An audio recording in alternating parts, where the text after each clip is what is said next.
Mondi écrivait dès mai 1830, ce royaume d'Alger ne sera pas seulement une conquête, ce sera une colonie, ce sera un pays neuf sur lequel le surplus de la population et de l'activité française pourra se répandre. Voilà les véritables raisons de la conquête, dont il faut aussi éclairer les méthodes.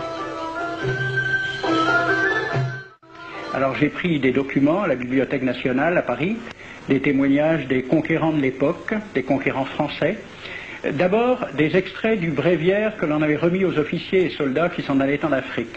Cela s'appelait « Aperçu historique, statistique et topographique sur l'état d'Alger ». Voici quelques-uns de ces extraits. Ces contrées sont des terres vacantes, abandonnées aux mauvaises herbes par la paresse et l'indolence des morts.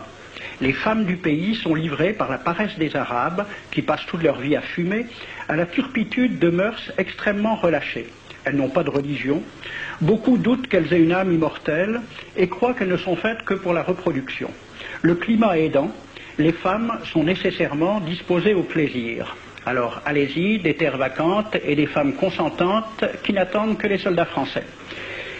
Et puis à côté, j'ai vu d'autres documents qui marquent l'étonnement des officiers français qui débarquaient en Afrique. C'est Campagne d'Afrique en 1830 par un officier du corps expéditionnaire. Cette terre, qu'on avait présentée comme sauvage et inhabitée, est couverte de jolies maisons de campagne entourées de jardins. Toutes sont bâties sur des hauteurs dont les mouvements onduleux contrastent tout à fait avec l'aridité des côtes de Provence. La végétation y est superbe et partout des sources et des courants d'eau fécondent la terre. Les fruits y sont en abondance. Un grand nombre d'aqueducs amènent les eaux jusqu'à la capitale. Et le maréchal Bugeaud lui-même. J'ai reconnu que l'Algérie produit beaucoup de grains, une immense quantité de bétail. L'immensité des terrains ensemencés atteste l'existence d'une population beaucoup plus nombreuse qu'on ne le pensait.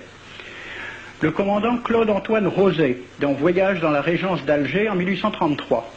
Presque tous les hommes savent lire et compter. En France, on compte à l'époque 40% d'analphabètes. Ainsi, les soldats qui débarquent sont en général moins instruits que les sauvages qu'ils viennent civiliser. Le ministre de la guerre de l'époque, qui s'appelait Girard, il faut se résigner à refouler au loin, à exterminer même la population indigène. Le ravage, l'incendie, la ruine de l'agriculture sont peut-être les seuls moyens d'établir solidement notre domination.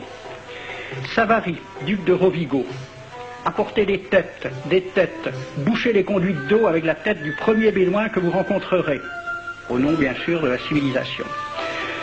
Christian, dans l'Afrique française, un détachement de l'armée parti d'Alger surprend la tribu désarmée des Olifia et massacre sur le champ tous les hommes, femmes, enfants, sans distinction. On parlera de 12 000 morts. Les troupeaux raflés aux Olifia seront vendus au consul du Danemark. Quant au reste du butin, il fut exposé au marché de Babazoun. On y voyait des bracelets de femmes encore attachés à des poignets coupés et des boucles d'oreilles pendant à des lambeaux de chair, au nom de la civilisation. Le colonel François de Montagnac. Selon moi, toutes les populations qui n'acceptent pas nos conditions doivent être rasées. Tout doit être pris, saccagé, sans distinction d'âge et de sexe. L'herbe ne doit plus pousser là où l'armée française a mis le pied.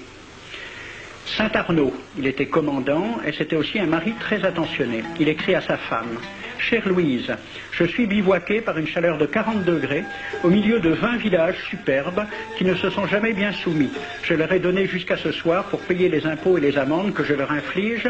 S'ils ne s'exécutent pas, j'enverrai 3 colonnes brûler tout. » En juin 1845, la tribu des Ouled Riha, chassée de ses douars par les détachements incendiaires du colonel Pélissier, se réfugie dans des grottes de montagne.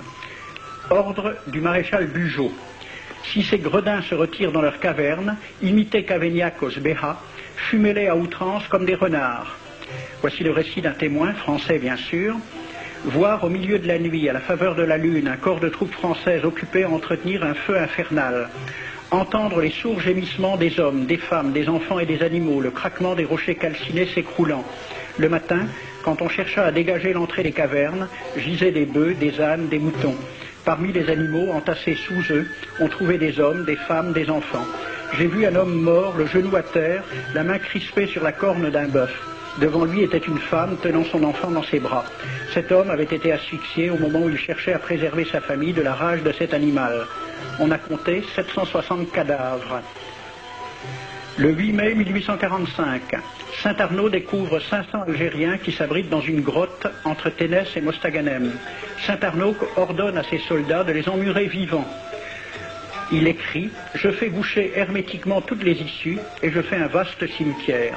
La terre couvrira à jamais les cadavres de ces fanatiques. » C'est à peu près ce qu'ont dit les Allemands en massacrant le village d'Oradour-sur-Glane. Montagnac, toujours lui, le colonel.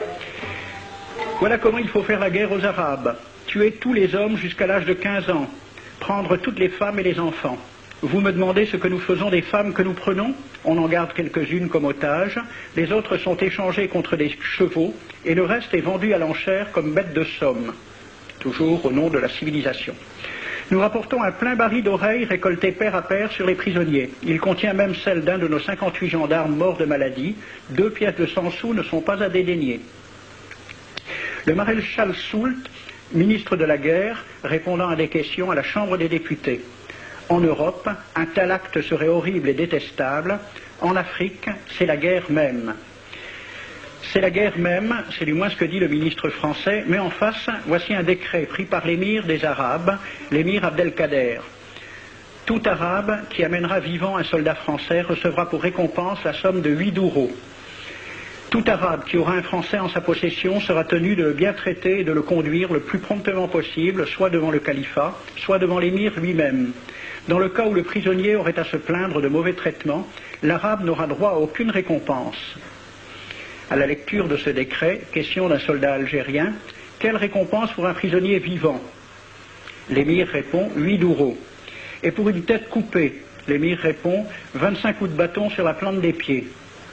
De quel côté était la civilisation? J'ai donc fait ce film avec les citations et des dessins et gravures qui étaient à la Bibliothèque nationale à Paris, et j'ai proposé le film à la Ligue de l'enseignement pour qu'il soit projeté dans les lycées et collèges de France et de Navarre. La Ligue de l'enseignement l'a refusé avec cette appréciation. Quoique très correctement réalisé et basé sur des documents indiscutables, ce film va à l'encontre de toutes les idées qui servent de base à l'enseignement de la pénétration française en Afrique du Nord, ce qui rend sa diffusion impossible. C'était reconnaître que l'enseignement n'avait pas pour but l'éducation, c'est-à-dire l'ouverture vers la réalité, mais l'endoctrinement au service d'une idée politique, ici le colonialisme.